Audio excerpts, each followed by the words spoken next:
Buildings are three-dimensional structures, and yet when we draw them, we're drawing them on a two-dimensional sheet of paper using a two-dimensional line. Two-dimensional objects have height and width. For an object to become three-dimensional, we need to add what I call the depth line.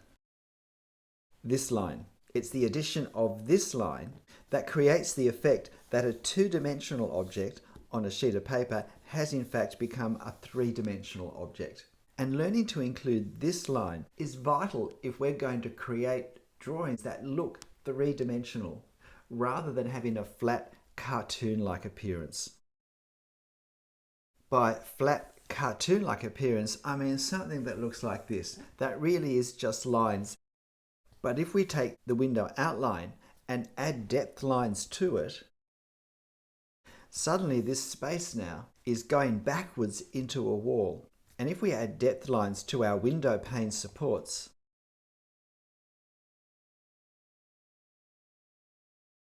suddenly our window is looking a lot more realistic.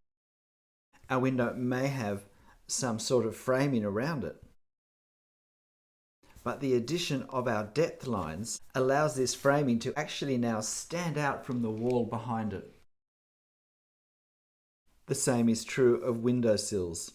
The depth line makes all the difference. Exactly where our depth lines are and how long they are depends on the angle with which we're looking at our object, and things such as how far back in the wall does our window sit. But learning to see and working out how to draw these depth lines is crucial for a realistic three-dimensional drawing. Let's look at some real-life windows. Here we have quite an amazing 3/4 bay window in a very old German village. Let me first suggest how this might look if we were to draw it with the sort of flat two-dimensional appearance drawings are often done in.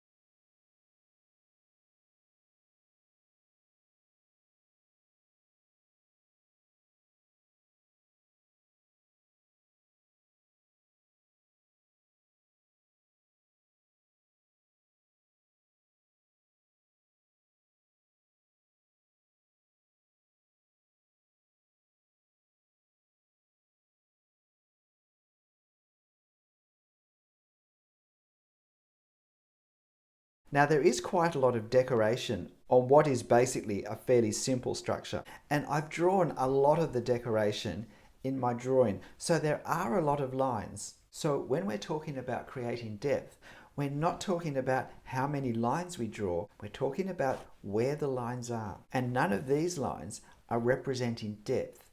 They're all representing some element of the shape, but the effect is that it becomes more of a pattern on the surface of these flat walls.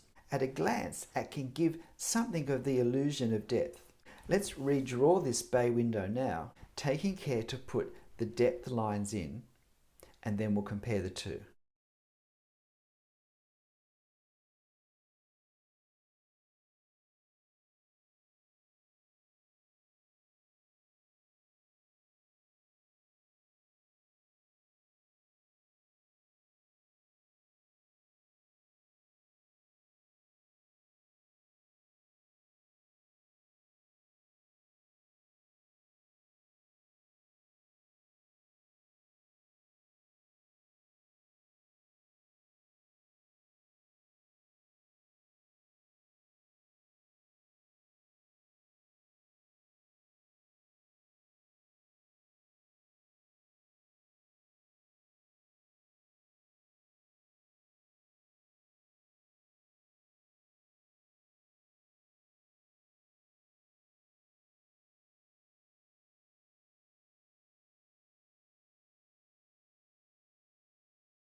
we can end up with an abundance of lines, and so a little shading, whether it's with tone or hatching, can be very helpful.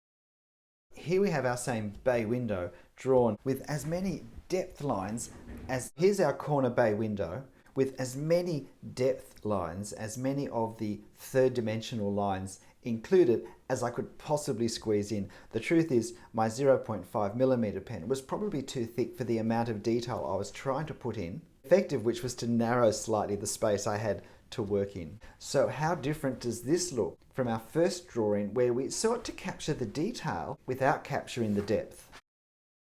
And suddenly what looked like a reasonable capture of our original structure looks a lot flatter when compared to our drawing where we sought to include every depth line we reasonably could. I deliberately put some tone onto my second drawing because I wanted to highlight the point that by including the depth line, we actually give ourselves somewhere to put tone, to put shade in.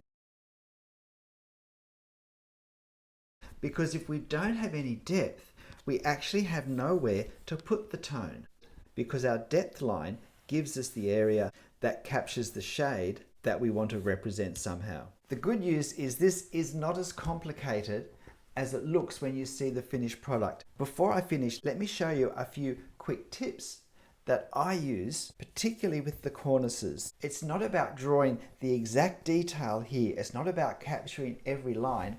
It's about capturing the effect of these lines and the effect of the three-dimensionality of the structure. And that's what I've done here. In fact, I've probably made it look even more three-dimensional than it is in real life. When we have overhanging cornices such as this, if we were to look at it as a cross-section, it can often end up looking something such as this.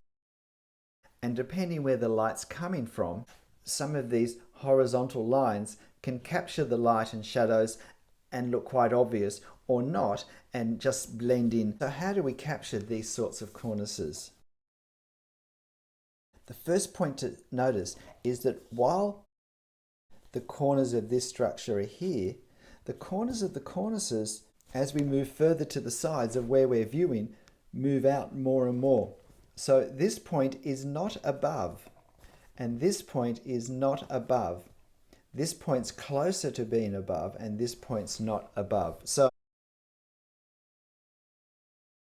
and then we have another one on top of that that comes out even further.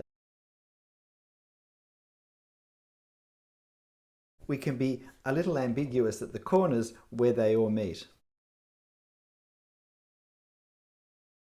2 or 3 lines very close together can give the impression of sections of these sorts of serrated type effects. And the important thing is that we get these angles correct.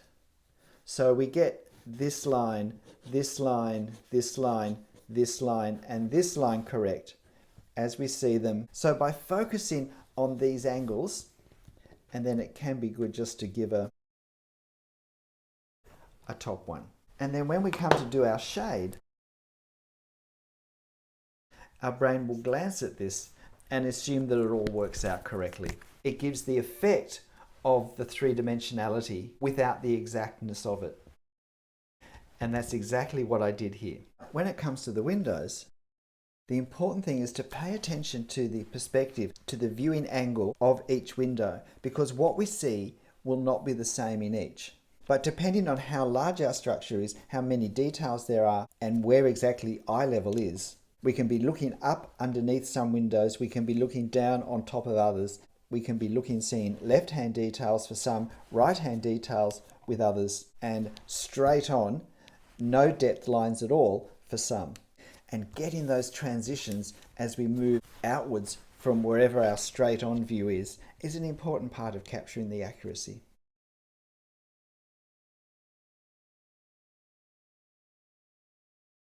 What this means is here we have the horizontal strut, and we see more of the left hand and upper surrounds than we do of the right hand and the lower.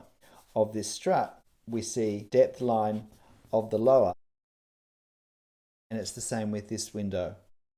Seeing this pattern and how it shifts as the viewing position shifts across our drawing is very important if we want to create a realistic three-dimensional effect. And remember my tip, that as long as we add enough lines,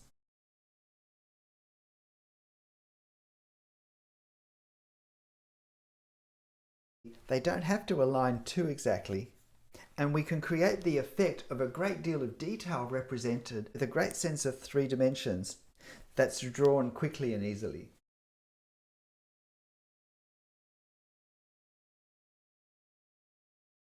And then it gives us great surfaces to apply any tone that we want to apply. So when we look at our reference, look for the depth line. And if at all possible, draw a line that could represent it. And if it's not possible to put all the depth lines in, suggest in as many of them as we can create the effect of depth, and therefore of three dimensions, can create the effect of depth, the effect of three dimensions very effectively. With some hatching or tone added, it can really pop objects into shape, even though they are all just two-dimensional lines on two-dimensional sheets of paper. So whether you're drawing a window or something a little more adventurous, let's add those depth lines and get nice, realistic three-dimensional shapes. Give it a go. Have fun. I'm Travers. I'll see you next time. Bye.